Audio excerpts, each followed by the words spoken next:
My name is Kumar. I started working on this technology because of Bitcoin, and I have no shame of saying this.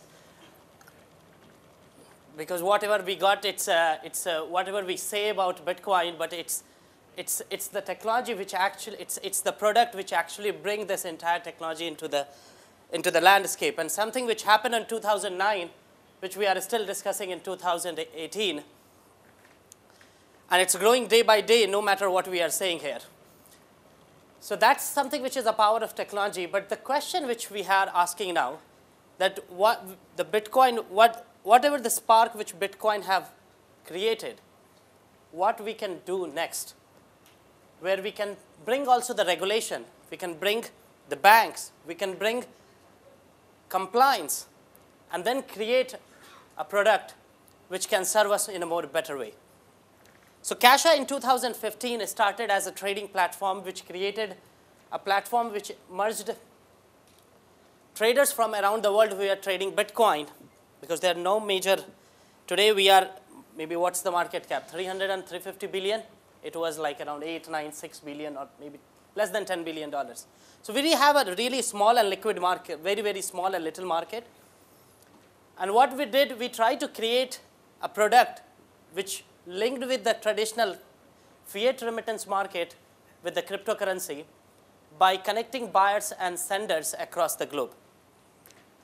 But then in November 2016, if I remember, we had a hit in India where the entire cash was flushed out. All the 500 and 1,000 rupee notes were cancelled. And India went into the cash crunch system where people really didn't have cash anymore. And it also affects us because as a Cashaa, we were moving cash. And in our initial model, we moved around $20 million at zero fee in India, Nigeria, Indonesia. And all the transactions were made at zero fee. And the day we realized that what we can do if the cash is going out and the blockchain is coming as a next technology, which is immutable, which is transparent and auditable, which means it makes most of the sense for the banks, government, and regulators.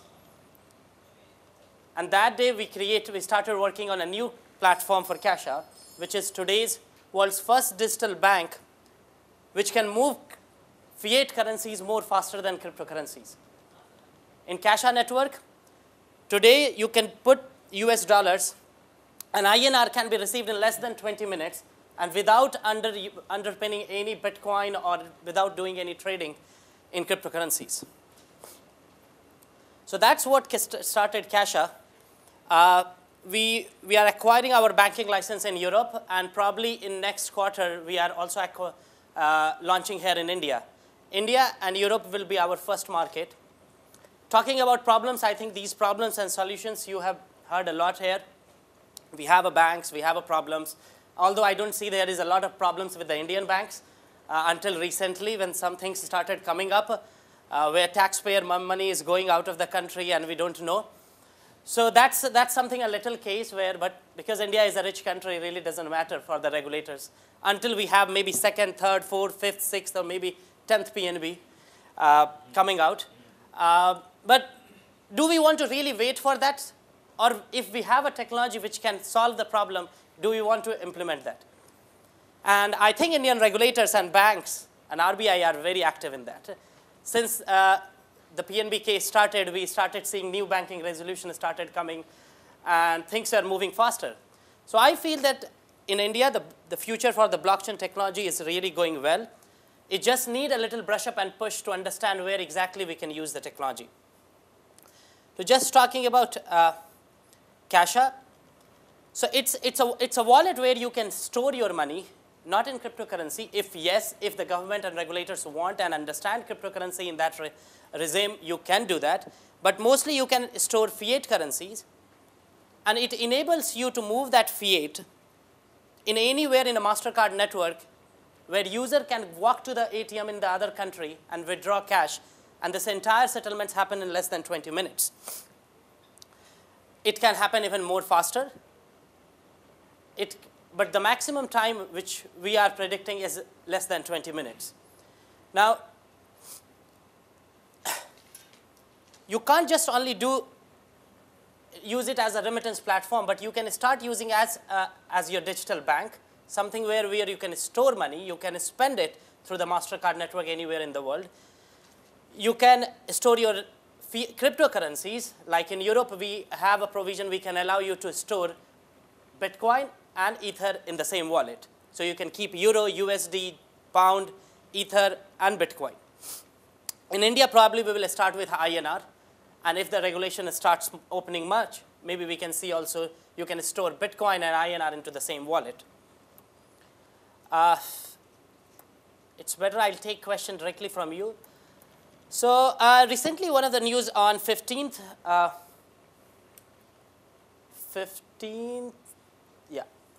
on 15th February, we finally launched cash tokens. So Cashaa did one of the successful ICO where we collected around 33.1 million US dollars during our token sale. One of the things which brought Cashaa more into the regulatory limelight is that after the end of the token sale, we refunded around 14.7 million US dollars just because these users were not able to qualify the banking KYC and criteria which is met with different criteria which is decided for under EU regulation for AML, KYC, and different financial policies.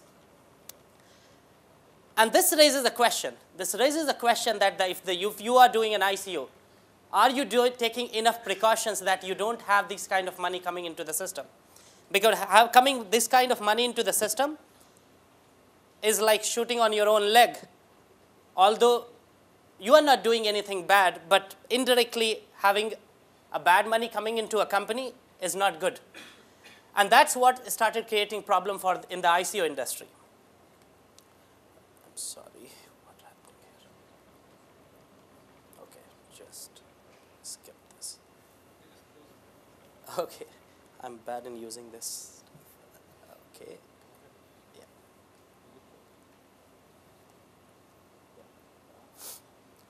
So just the result of the ICO, we had more than 50,000 participants joining in last 30 days. But unfortunately, only 8,507 users were able to get the cash tokens. Do we have anyone who hold cash tokens? Okay, at least one person in India. Good. So yeah, in India, we are also launching on Bit Expo and ICO Premier, where if you are an Indian citizen, you can acquire cash tokens directly here in India. Otherwise, you can, if you are already registered on a HIT BTC or other global exchanges, you can acquire cash tokens even after ICO is done. So that's more or less about Cashaa. It's better me talking about, I would like to answer some of your questions, which may you have collected in last 1.5 days of session about blockchain and Bitcoin. Thank you so much. I will start from here and then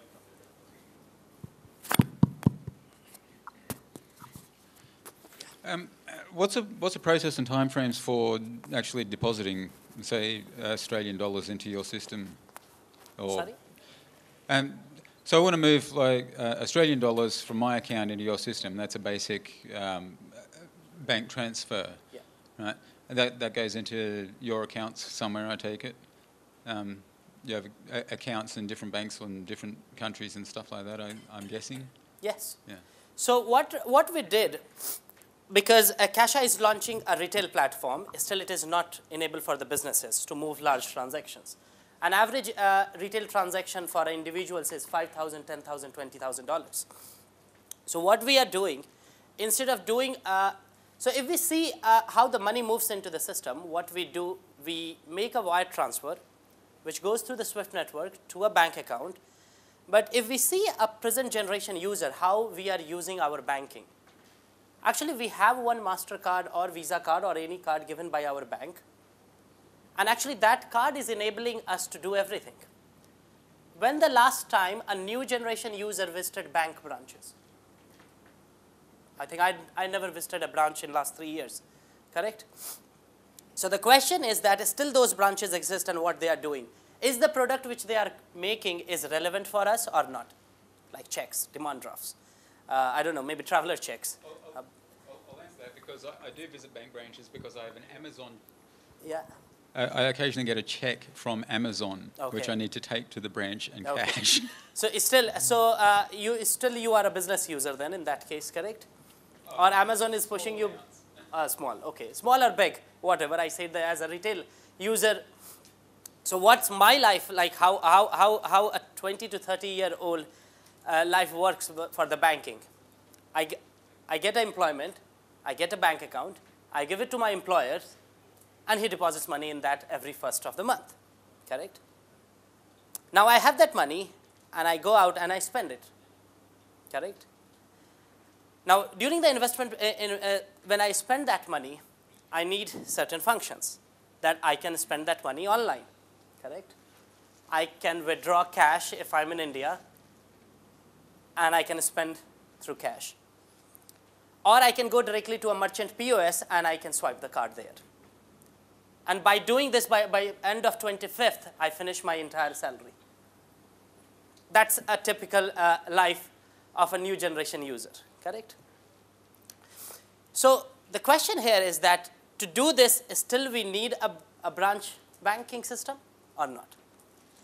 Obviously, it created another challenges like KYC, how you understand the customers and different, and that's where the technology comes. And the Cashaa is building that robust system. In India, it becomes even more easier because now we have Aadhaar system, which is actually helping us to do a better KYC, and you can create different vendors and different startups which is help you to do this. And that's why we decided India as one of our next market after Europe, not Australia still, I'm sorry. So that's but if you see here, and still this is happening, and this is happening right now. But let's say if a user lost his card, because that's what he is using to spend money, what he have to do? He have to call a call center, correct? And ask him to block the card. Fine. It take whatever time, 5, 10, 20 minutes of his frustration and desperate because he lost the card, and he's really worried about that for many reasons. But let's say after a while, he finds his card back after blocking. What happens? What happens here? Can you reactivate that card? How many days you have to wait? 4 days, 5 days. Which means you are saying the only way through which you are spending the money in your bank account, now you can't do that for next 4 days. So tell me the happiness, do you have any happiness left of getting that block card? Or you are now feeling more frustrated that now you have a tool, but you can't use your own money in the bank account? So we need these kind of product tools, correct? Sorry? Yeah. Unfortunately, I don't have a wife, so I don't have that privilege.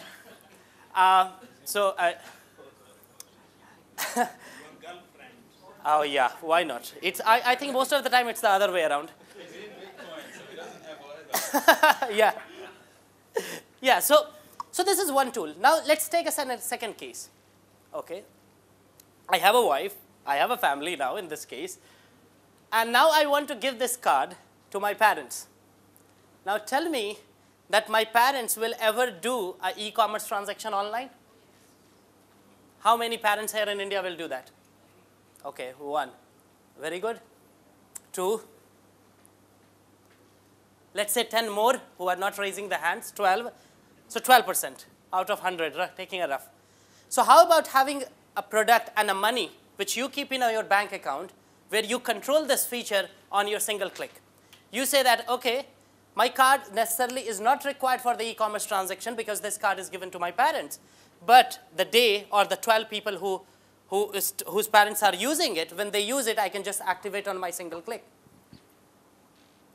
Because most of the card frauds, which is right now is happening, there is a good percentage is in the online transaction. And this requires enormous cost by the bank to stop, to control this. So why not as a user, I have control of my own money, that where my money want to be spent and to be whom it want to be spent. Why this feature is missing? Now take a third case. I'm a very modern user and I never withdraw cash because most of the time I'm traveling around and I pay online digitally. And my card gets cloned or it gets stolen and someone withdraw the cash because that's the most safest way. Because in India we have a lot of promotion that, oh, hide your number when you go do ATM withdrawal, because then there is a third fraud which is a ATM fraud. Someone sees your PIN code and then they just walk to the ATM and withdraw the cash. So why not this card is designed in a way that I can just use my application and stop ATM withdrawals and only allow e-commerce transaction or the POS transactions. So these are some of the set of requirements which is coming from the new generation users. And a new generation user wants this control on their own bank account and the money which they have. The reason we like Uber, Ola, Airbnb, because it gives us the control, the feeling that I can see where is my drive, how far it is. Can I cancel it in between? Do I have to make call to someone? And that's what makes these applications successful and gives a user a sense of a control on what it's doing. But that's something which is completely right now missing in the banking world. And that Cashaa is building. Okay, perfect.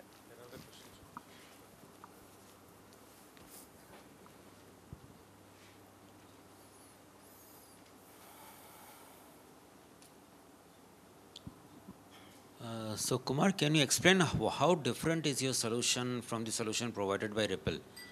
Yeah. And what is the underlying protocol for your solution? Yeah, so I have, if you go on the website, I gave an extensive ribbon, but let's talk about this here. Yeah, here. So here I gave the differentiation on all different platforms which you have, which maybe sometime people confuse with Cashaa or different financial products. So just talking in one line about Ripple, Ripple is an interbank settlement protocol which settles payment between one bank and another, correct? And in my entire speech, I didn't talk about settling payment from one bank to another. I'm talking about giving a user a control of his own money in a way that he can move fast. He can control his card, he can control his wallet, he can do what is required to him. So while Ripple is a network where banks can move money, which is something sounds like a SWIFT in the international term, while Cashaa is building that branches, the banks, which is directly creating the bank on your mobile phones using Cashaa network.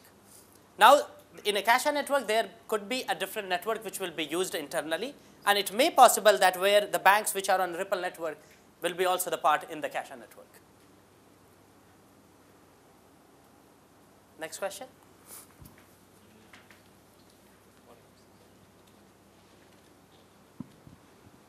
So when are you planning to launch the wallet in India and abroad? In which other countries probably it is feasible, or maybe you get the compliance and all the things in place? So when is it expected to start? Europe will be the first market where we expect it to start because of the regulation and compliance are more easy and open for the open banking. And so we can expect something Q2, Q3 in a consumer product which a consumer can use, not just the beta or demo. Because it doesn't matter that we are moving $1 million or $1, you need the same compliance when you touches the user money.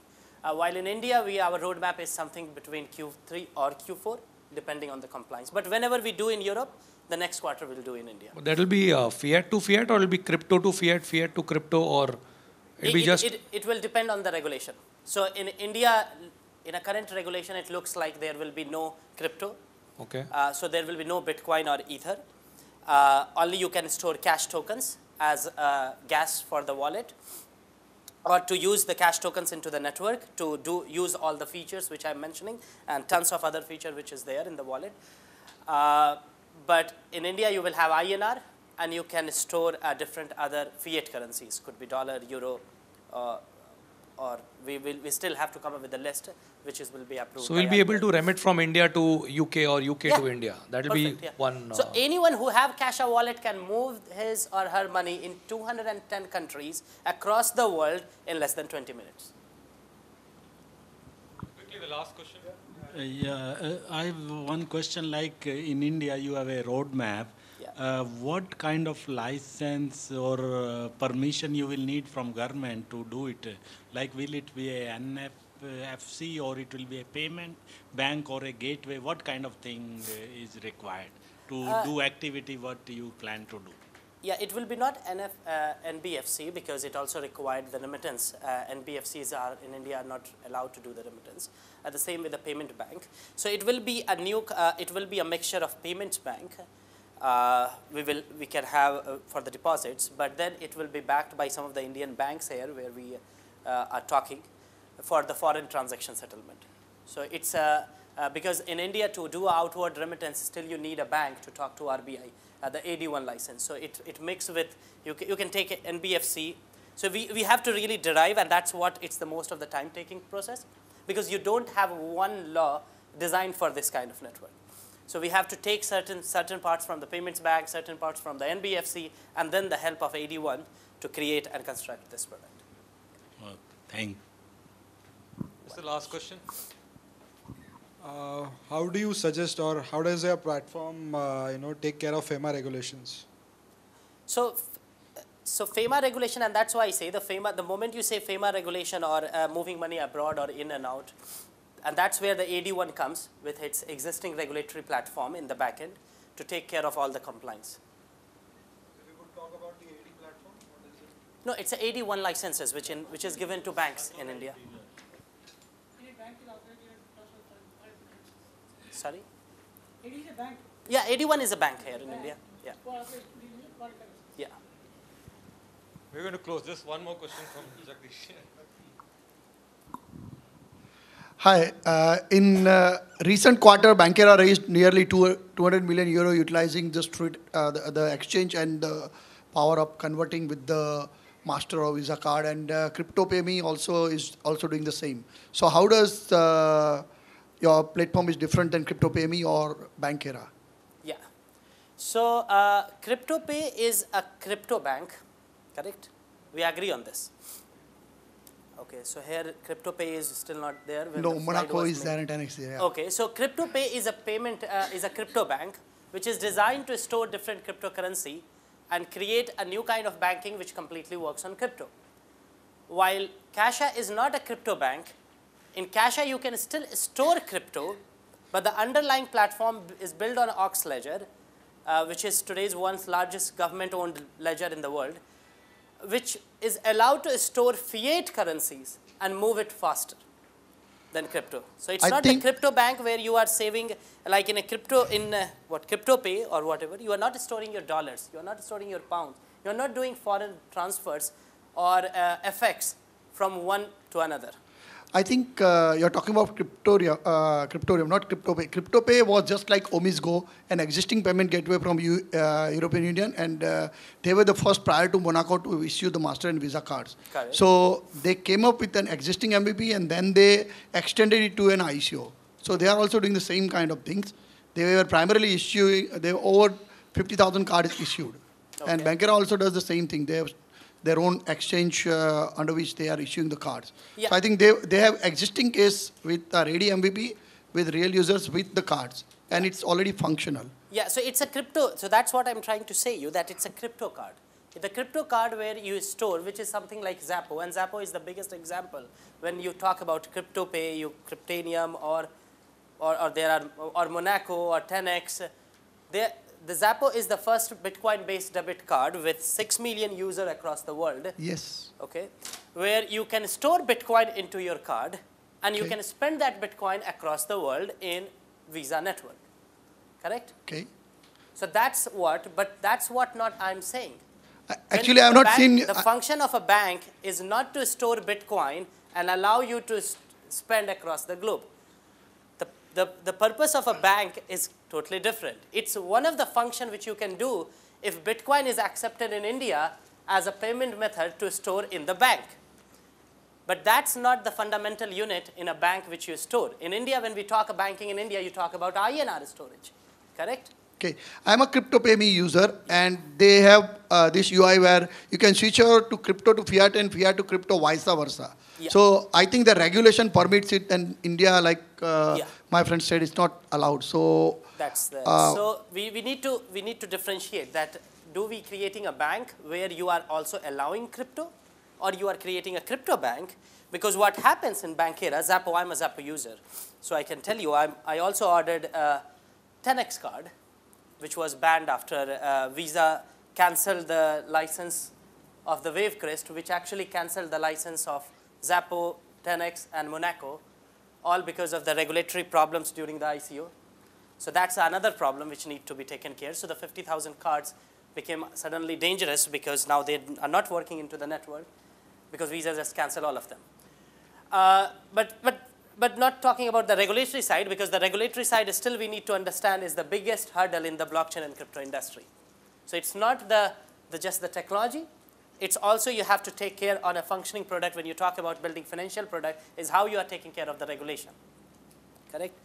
So while Bankera, now coming to Bankera, because I didn't answer about Bankera. Bankera is something similar to Cashaa because it's want to create a bank in Europe where you can have all the banking functions. But currently the Spectro coin, which is powering Bankera cards, which is not Bankera card, which is a Spectro coin cards, is actually again a Bitcoin-based card where you deposit Bitcoins and you can spend that Bitcoins into Visa MasterCard network. Okay? Right. So Perfect. I answered? Okay. Anyway, congratulations for being a successful ICO from India, and we look forward that wallets and fiat to crypto works in India very soon. Thank you. Perfect.